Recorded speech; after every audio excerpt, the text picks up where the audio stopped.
बांगड्या वाड्या नावाड्या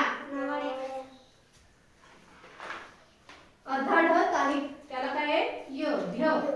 काय म्हणतात त्याला ढ बलाढ्य तेवढ्यात केवढ्या ओढ्यात ओढ्याचे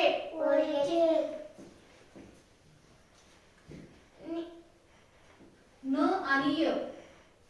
अर्धा न बाणाचा न य न्य न्य काय होतंय न्य पाण्याला पुण्याचा खाण्याचा पाहुण्यांनी गाण्याला अर्थात त्याला यत्य अमात्य अपत्य पंत्या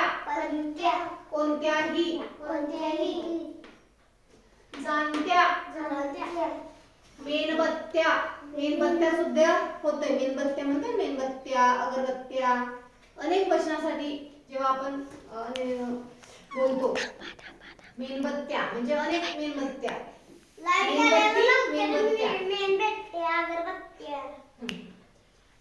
अर्धा थ त्याला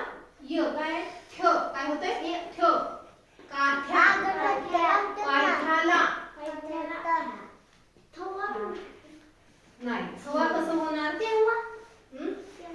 नाही तेव्हा इथं कसं येणार या शब्दामध्ये येणार का नाही येणार जेव्हा ब आणि ह जोडला जाईल तेव्हा त्या जोडाक्षरामध्ये येणार हे काय आहे अर्धा थ त्याला य थ काठ्या पायथ्याला द्य अर्धा द त्याला य द्य काय द्य वाद्य गद्य पद्य नैवेद्य नद्यांच्या ध अर्धा ध आणि त्याला काय जोडलंय य ध्य काय होतंय ध्य उच्चार आपला सरळ व्यंजनाचा काय असतो ध म्हणतो ध की नाही मग ध ला य जोडलाय तर काय होणार ध्य असं आहे प्रत्येक शब्दाचं प्रत्येक अक्षराचं उच्चार कसा य चा उच्चार काढायचा आहे ध्य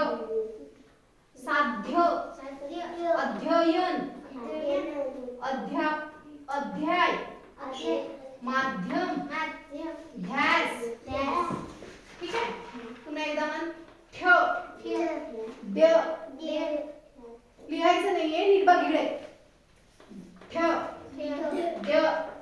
ध्य न्य त्य ठ्य द्य ध्य